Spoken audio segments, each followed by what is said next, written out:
Jokowi mengalami fase kecemasan tertinggi. Portal Islam Arukosam 13 jam yang lalu. Mengapa Jokowi selalu minta ditemani Prabowo? Kata Prabowo, Jokowi sedang mengajari saya cara memimpin negara. Benarkah? Bagaimana mungkin Jokowi yang selalu salah langkah dan membuat kebijakan keliru mau mengajari orang yang lebih berpengalaman dalam dunia organisasi militer? Dalam hemat penulis, bukan itu alasannya. Yang mungkin sedang terjadi dalam diri Jokowi adalah munculnya rasa cemas yang tinggi menghadapi masa depan yang suram sehingga dia memerlukan seseorang yang kuat, yang bisa menghibur dan melindunginya. Dan Prabowo adalah sosok yang dianggap bisa menghibur dan melindungi dirinya. Kenapa bukan Ganjar Pranowo saja yang digadang-gadang jadi penerusnya? Kalau Ganjar posisinya saat ini sangat lemah. Selain karena faktor sudah dibuang oleh PDIP, juga elektabilitas Ganjar secara real sangat rendah karena dianggap sebagai gubernur gagal. Bagi orang yang suka membaca gerak-gerik tubuh seseorang, akan bisa menilai tingkat kecemasan seseorang. Kecemasan itu akibat dari berbagai keruwetan hidup dan keputusan-keputusannya yang gagal. Kegagalan yang beruntun dan tak kunjung ada solusi bisa membawa seseorang menghadapi keputusasaan. Itu kurang lebih suasana hati Jokowi saat ini. Walaupun sebagai orang Jawa dia berusaha untuk menutup semua kecemasan itu dengan penampilan yang dibuat santai dan terus bisa tersenyum. Tapi kita bisa menganalisanya dari setiap tindakan yang diambilnya. Orang menyebut Jokowi sudah mengalami lamedak bebek lumpuh karena Jokowi sudah tidak berdaya menyelesaikan kasus-kasus besar dan penting bahkan malah bermunculan berbagai skandal. Kasus-kasus besar belum selesai. Muncul kasus baru. Kasus-kasus yang tidak bisa terselesaikan oleh Jokowi seperti kasus Ferdi Sambo, kasus Kanjuruhan, kasus skandal 300 triliun Sri Mulyani yang begitu dahsyat, kasus Rafael Alun dan korup beberapa kepala pajak. Begitu juga tidak berhasilnya KPK mentersangkakan Anies di Formula E, tidak berdayanya Jokowi memecat menteri-menteri Nasdem. Padahal PDIP sudah mendesak Jokowi untuk memecatnya. Dan yang paling bikin frustrasi Jokowi adalah tidak berhasilnya Jokowi menunda pemilu dan mencapreskan Ganjar. Semua langkah Jokowi sepertinya terus menemui jalan buntu. Walaupun dana sudah keluar sangat besar ratusan triliun dan mengerahkan buzzer-buzzer rep, demikian juga berbagai upaya sudah dilakukan.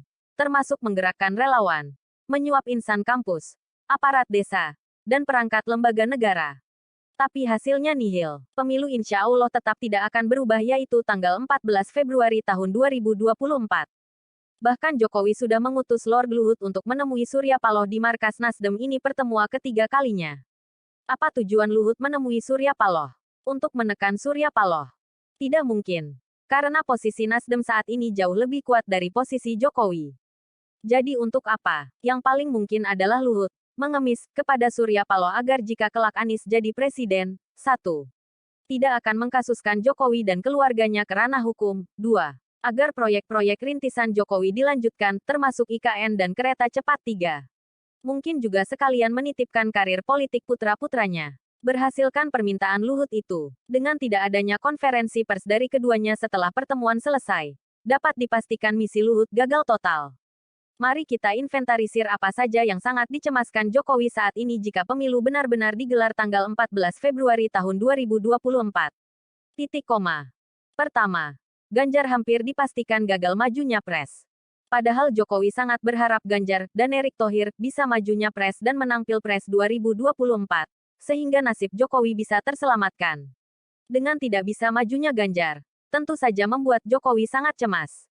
Sedangkan kepercayaan Jokowi kepada Prabowo belum sepenuhnya. Kedua, ketakutan berbagai kasus kejahatan dirinya dan keluarganya akan dimasukkan ke meja hijau seperti yang terjadi kepada Perdana Menteri Malaysia.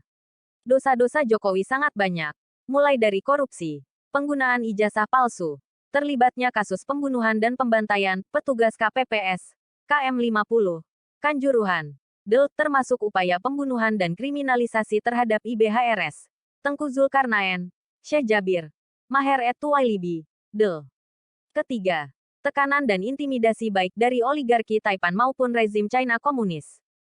Jika Anies yang menang pasti berbagai proyek oligarki Taipan dan pemerintah China akan gulung tikar. Oleh karena itu mereka sangat cemas jika Anies yang menang. Jokowi selama ini sudah berusaha keras untuk mematikan Anies, tapi selalu gagal karena Anies berada dalam lindungan Allah. Keempat, berbagai warisan proyek-proyek oligarki Taipan dan China bakal mangkrak. Selain proyek IKN dan kereta cepat Jakarta-Bandung tidak akan diteruskan. Demikian juga proyek-proyek China yang lain seperti reklamasi, penguasaan lahan, pulau, dan tambang nikel di Indonesia.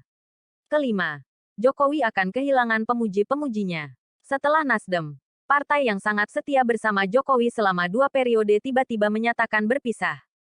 PDIP sebagai partai pendukung dan pengusung Jokowi, sudah mulai berseberangan jalan, terutama dalam masalah adu kuat wakilnya di lembaga-lembaga negara, soal penundaan pemilu, dan pencapresan Ganjar. KIP yang dipersiapkan untuk mengusung Ganjar dipastikan akan bubar jalan karena tidak ada kesepahaman tentang siapa yang akan jadi capresnya. Demikian juga keputusan MK yang menolak penundaan pemilu sangat mengecewakan Jokowi. Dan dilucutinya kekuasaan dan pengaruh Jokowi ini akan terus berlanjut. Diikuti menjauhnya partai-partai lain sampai akhirnya ketika Jokowi sudah lengser semuanya akan meninggalkan Jokowi. Jokowi bakal merana sendirian. Bahkan bisa jadi Jokowi akan tersandung banyak kasus sehingga harus mendekam di jeruji besi.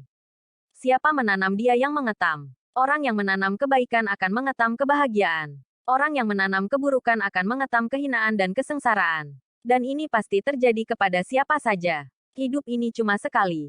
Maka gunakanlah dengan sebaik-baiknya. Oleh Solihin MS, pemerhati masalah sosial dan politik. Bandung. 26 Syakban 1444. Kunjungi website